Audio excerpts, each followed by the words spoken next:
presentando Banco República, Enjoy, El Dorado, Buquebus, Sanatorio San Mautone, Donato Group y Terminal Cuenca del Plata.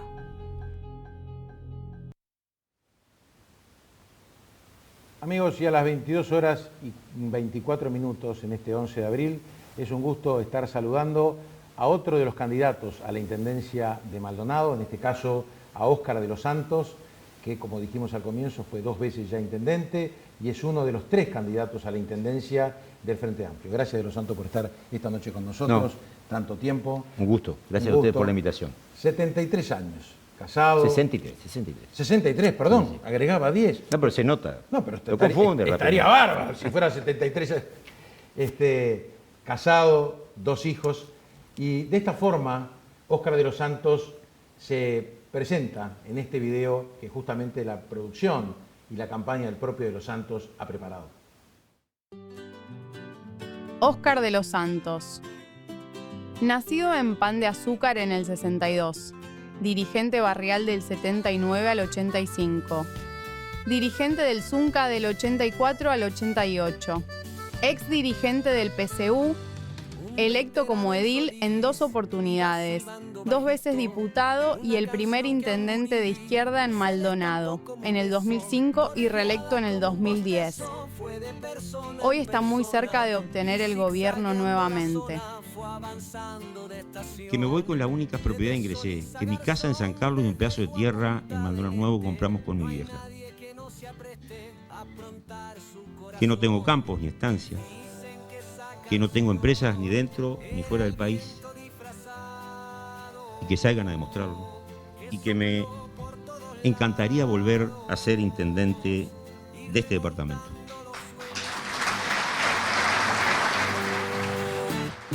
Ahora Maldonado por caminos y recodos, para todas, para todos, pelotón y rezagados.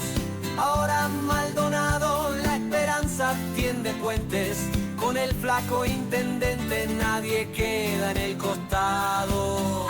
El flaco intendente, ahora Maldonado, para todos.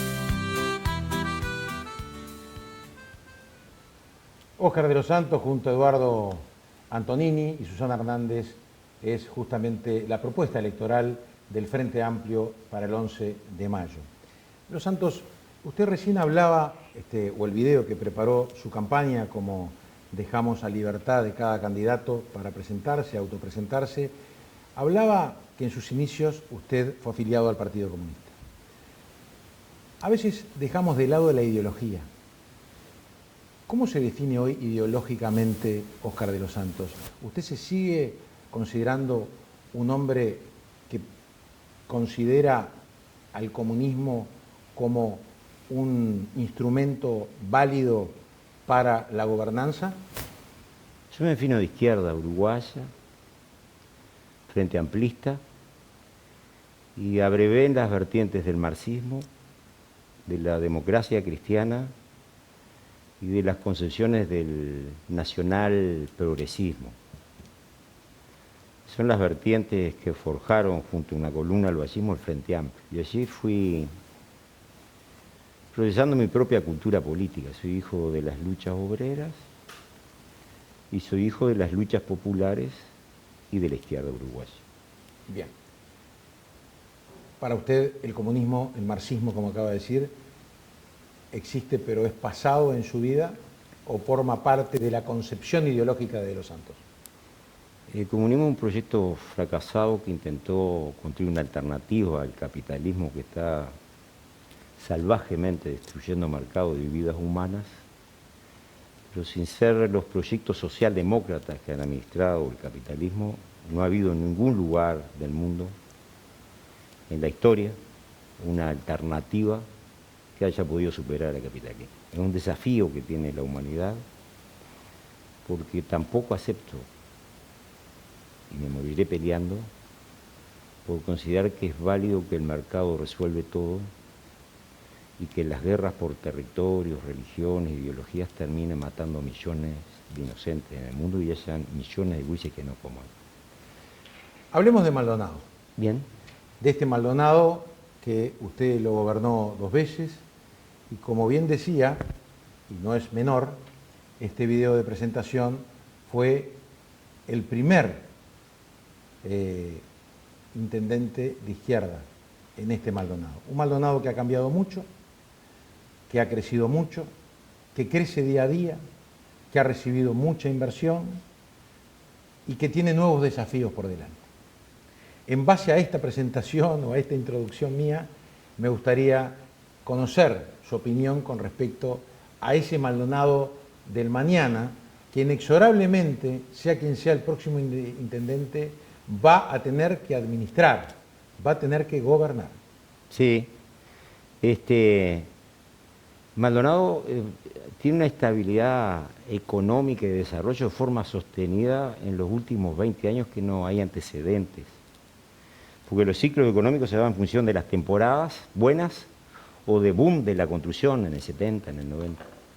Pero efectivamente en los últimos 20 años hay una estabilidad del punto de vista, una estabilidad que tiene que ver esencialmente por los datos de la Facultad de Ciencias Sociales y también los Institutos Nacional de Estadística y Censo, con la inmigración de flujo permanente de trabajadores y trabajadoras que vienen a buscar su futuro.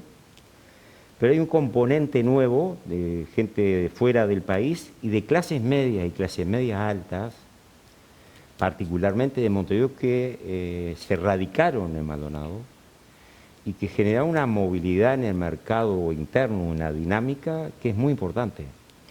El plan de ordenamiento del 2008 preveía que en Maldonado iban a haber más de 200.000 personas, en el 2025 hay 212.000. Pero siempre nos imaginamos con la idea de trabajadores y trabajadoras que venían a buscar trabajo. Lo que hubo un desplazamiento del sector de clase media que dinamizaron, que necesitan más negocios, más boliches, más tiendas, más ventas de muebles, que haya más adaptación de las construcciones existentes, que exista compra de vivienda nueva, de gente que transformó a Maldonado en su primera residencia. Tanto que lo que era la primera residencia en Montevideo, dice los estudios de la Facultad de Ciencias Sociales, el vínculo que mantienen con esa principal residencia es de segunda residencia porque mantienen aún el vínculo con el médico, con la mutualista y el médico.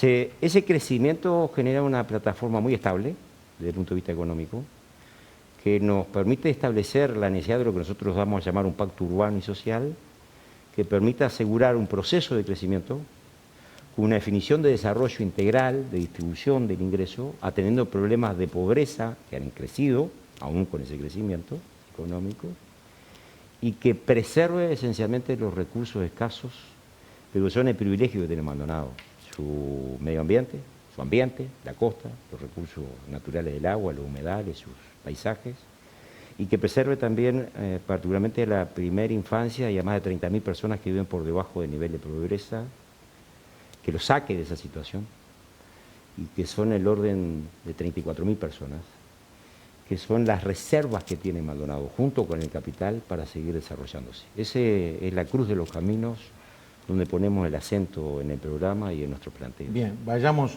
justamente al programa, más allá que uno se puede preguntar, pero De los Santos estuvo fuera no solo de lo que tiene que ver con, obviamente, la acción en la Intendencia, sino también a nivel parlamentario, el De los Santos de este año, ¿no? De este 2025. ¿Cómo usted puede autodefinirse en materia de posicionamiento, autocrítica? ¿Cómo se presenta De los Santos hoy con respecto al De los Santos de ayer? Más viejo. ¿Solo más viejo? Tratando de leer mejor la realidad, que la construimos porque fuimos constructores de esa realidad, como lo fueron gobiernos anteriores a nosotros, como fue la comunidad vieja esa de hoteleros y restaurantes primarios, y que yo creo que hubo un quiebre en el 94 con el gobierno en el 90 con el gobierno de don Domingo Burgueño Miguel, cuando transformó la matriz en materia tributaria. Yo era edil suplente y aprobamos ese presupuesto quinquenal que permitió que Maldonado recaudara más, que incrementara la inversión en obras y estratégicas. Le quedó un gran debe con el saneamiento que nunca pudo resolver el Partido Nacional y lo resolvió el Frente Amplio cuando llegó, y que atendió algunas cuestiones sociales que estaban muy postergadas porque había un mayor caudal de recaudación. Y ese nivel, ese proceso del Partido Nacional, cuando uno lo mira en el ciclo histórico, lo que empieza a ver la retracción a partir del año 2000, con quien sucede a Burgueño, que había fallecido en el 97, 98, el 13 de enero. Y lo que ve es un ciclo progresivo del año 2000 en adelante de una situación de crecimiento de la recaudación, de crecimiento del endeudamiento, como nunca antes, hasta los gobiernos del Frente Amplio, y vuelto al Partido Nacional al gobierno, nuevamente se vuelven a dar los mismos indicadores. Crece la recaudación departamental, crece el aporte del gobierno nacional, mientras estuvo Tabaré Vázquez en el gobierno nacional, entre el 2015 y el 2020, y en el último gobierno del doctor Lacalle baja ese aporte nacional, y la Intendencia, manteniendo una recaudación creciente, vuelve el gobierno del Partido Nacional a endeudarse en niveles nunca vistos, ni siquiera en su propio periodo del 2000-2005, ni que hablar en el gobierno de Burgueño Miguel. En aquel momento el déficit era el 5% de la recaudación, hoy anda cerca del 60%. Y lo que sucede ahora es que en estos últimos 5 años, cuando uno ve los datos de estadística y censo, lo que ve es cómo se multiplica casi por 2 la pobreza infantil hasta los 6 años, y hasta los 12 años, el 80% en el primer caso y el 100% en el segundo caso, y crece la pobreza en líneas generales. Y particularmente se da que de las fuerzas activas de trabajo, esa tasa alta de actividad económica, hay en el orden de 37.000 personas cuyo principal ingreso son 25.000 pesos. Entonces ahí hay una cuestión de distribución del gobierno nacional y también de la Intendencia, que me parece que es el foco que deberíamos centrar el debate en términos de perspectiva, porque Maldonado tiene mucha perspectiva de seguir desarrollándose si privilegia y preserva aquellos recursos naturales y administra más eficientemente los recursos económicos y piensa en las capacidades humanas del futuro. Bien, vamos a entrar justamente, me parece, en este tema, porque evidentemente, más allá que me gustaría conocer rápidamente las propuestas suyas, que además está plasmado en un programa de gobierno de los 3 candidatos del Frente Amplio, pero sin lugar a dudas que esos proyectos, esos planes, esas ideas, se plasman si los recursos se aplican. Y son recursos propios y son recursos también nacionales. Entonces, ahí me gustaría hacer hincapié en algo que usted dijo, que tiene que ver con las transferencias del gobierno nacional, lo que son las propias políticas del gobierno nacional, no a través del presupuesto nacional, que son las transferencias que votan los intendentes, en Congreso de Intendentes, y también los que son recursos propios de la Intendencia. Ahí tenemos 3 vertientes. Correcto. Para que la gente lo entienda. Entonces, me gustaría hablar justamente de los recursos justamente para encarar las necesidades que tiene Maldonado en todos los estratos sociales, ¿no es así? Obviamente de los necesitados, de los sectores más vulnerables, como usted acaba de mencionar y mencionan todos los candidatos en materia o en tiempos electorales, lo cual es natural, ¿no? Y no lo estoy diciendo de ninguna manera como crítica, sino lo estoy poniendo arriba de la mesa como algo que es a considerar, pero también es una sociedad que de distintos niveles, de distintos estratos, que tienen sus necesidades y también están esperando sus oportunidades. Sí, lo primero, Lucy, es que Maldonado ha tenido un desarrollo fruto de esas clases media y clases media altas que dice la propia Facultad de Ciencias, son personas de más de 60 años que dentro de 10, 12 años lo sumo necesitarán un sistema de cuidado. Y que a su vez tenemos una sociedad que decía gana menos de 25.000 pesos y capaz que hay gente de 50 años, pero que ya no puede trabajar más de mucama o en la construcción por diversos problemas, y que hoy trabajan en los jornales solidarios, en la Fundación Aganá, en otras organizaciones. Y ahí lo que nos planteamos como propuesta concreta es recapacitar esos recursos humanos, porque hay una demanda de ese mercado. Yo puedo vivir enfrente de la playa, tener una vista maravillosa, puedo tener calefacción, pero ustedes saben mejor que yo que los países desarrollados europeos, un problema que hay en la tercera edad es el problema de la soledad, el tema de la situación de depresión y que a veces el estar solo aún no sé cómo apretar el botón del aire acondicionado. Y que cuando pasamos los 60, y en mi caso, Lo que me doy cuenta es que necesito más de terceros. Y hay un sector que vive y que vino a buscar, yo espero que no en una burbuja, sino en el Maldonado real, esa calidad de vida que nosotros queremos que preserve. Y lo que lo estamos convocando es para que nos ayude a resolver estos problemas, porque de esta capacidad humana dependerá las condiciones de vida. Una primera precisión, el desarrollo de ese mercado interno de gente que puede gastar más, y yo quiero que venga más, no necesariamente se distribuye igual. Por eso hay 37.000 personas que ganan, cuyo ingreso es 25.000 pesos, su principal ingreso, y después hacen changas. Me encuentro todo el día con casos de eso. Y la otra cuestión es la construcción, que es el ciclo más estable que ha habido en los últimos 20 años.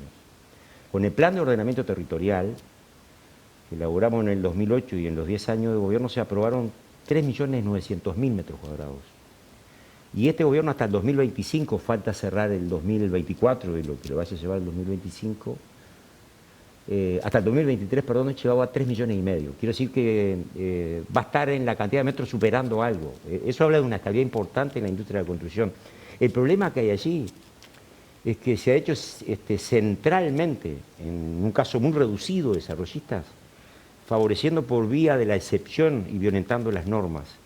Y se le ha regalado al sector reducido de desarrollistas por vía de la excepción, en no cobro retorno por mayor valor, en el orden de 48 millones de dólares. Yo quiero decir que hay un gobierno que tomó partida por los sectores más poderosos y que no es cierto que la construcción haya sido a partir de la excepción. Yo creo que este gobierno ha recaudado de ese retorno que nosotros cobrábamos por la rendición de cuentas, que analizan los compañeros, 37 millones de dólares, 27 millones de dólares, de las obras que comenzaron en nuestro periodo, por las normas vigentes y que tenían que pagar el retorno. Y este gobierno durante 10 años ha exonerado, estimamos, en el orden por lo menos de 48 millones de dólares. Cuando voy a los aspectos de recaudación y las transferencias del Gobierno Nacional, que como usted bien dice, es un acuerdo del Congreso de Intendentes con el Poder Ejecutivo, lo que sucede allí es que en los últimos 5 años los aportes del Estado Nacional bajaron sensiblemente. Creció la recaudación departamental con respecto, salvo el 2020 y 2021, con respecto a la situación de cuando vivimos la pandemia, y cuando miramos en términos de aporte nacional, las gráficas lo que nos muestran es que en los gobiernos de mayor aporte, aparte del 2006, 2010, 2011, 2015, mientras nosotros gobernamos, fueron durante el año 2016-2020. A ver, para que tengan una idea, entre el 2016 y el 2020, el gobierno nacional aportó en Maldonado, el gobierno Tabaré Vázquez, con el gobierno de Antía en Maldonado, 164 millones de dólares. El 2021-2023, falta cerrar 2024, y la cuota parte de 2025 lleva 103. Quiero decir que hay una desatención del gobierno nacional y el gobierno departamental pasó a ocupar ese rol y pasó a endeudarse. Y yo podría, cuando analizo los números, pero objetivamente el gobierno creó el fideicomiso para el reloj del Kennedy, eso lleva a que el gobierno se endeudara para realizar obras y consideraría que es razonable, pero el problema es que me encuentro con un gobierno que cuando miro los niveles de deuda con respecto a la recaudación, me encuentro que en el año 2000, terminaba el segundo mandato Burgueño no estaba, la deuda en valores constantes en pesos 2023 era de 323 millones de pesos frente a 6.654 de recaudación, era el 5%. Cuando el gobierno de Frente Amplio le entrega el gobierno al Partido Nacional, el déficit era 2.638 frente a 8.635, era el 29%. Quiero decir que Antía nosotros en el 2005 nos dejó el 49% de la recaudación de agua. Ahora, cuando cierra el 2023, los ediles tienen 13 pedidos de informe hechos, se le agotó el plazo, se va a hacer por vía de acceso a la información a través de la justicia. Hoy el Partido Nacional cerrado el 2023 tiene 6.112 millones de pesos de endeudamiento y una recaudación de 11.170. Tiene casi el 60% de los recursos comprometidos. Esa es la situación tributaria. La pregunta es, ¿qué es lo que van a hacer ustedes si ganan el gobierno? Contesto. Primero vamos a priorizar la primera infancia. ¿Perdón? ¿Qué van a hacer? ¿Qué vamos a hacer nosotros si ganamos el gobierno? Ah, correcto. Bien, vamos a analizar un poco, obviamente que estos son números que trae usted, no lo ponemos en tela de juicio, pero usted habló primero de la tasa, obviamente, por mayor retorno. Que eso es a partir del 2010, con la nueva ordenanza, que no 2011. se aplica, que no se aplica en todas las zonas de Montevideo, de Maldonado, perdón, que es el coeficiente de ponderación, por ejemplo, en la zona de residencia permanente, en el caso de Maldonado, ¿no es así? Se cambió la altura de construcción, la cambió usted, de 7 a 9 metros, Sí. ¿no? Porque también, obviamente, este tema es un tema relevante. Pero la tasa de mayor retorno no se aplica, obviamente, y usted lo sabe muy bien. La faja costera. Ahí está, Hasta fundamentalmente en la zona franja costera. Sí. Ahí está. Pero sí este gobierno aplicó la tasa de retorno de suelo. Hay dos tasas de retorno, por mayor retorno. Una es de suelo y otra es inmobiliaria. Usted se refiere a la inmobiliaria. Sí. De suelo este gobierno la reglamentó y la aplicó.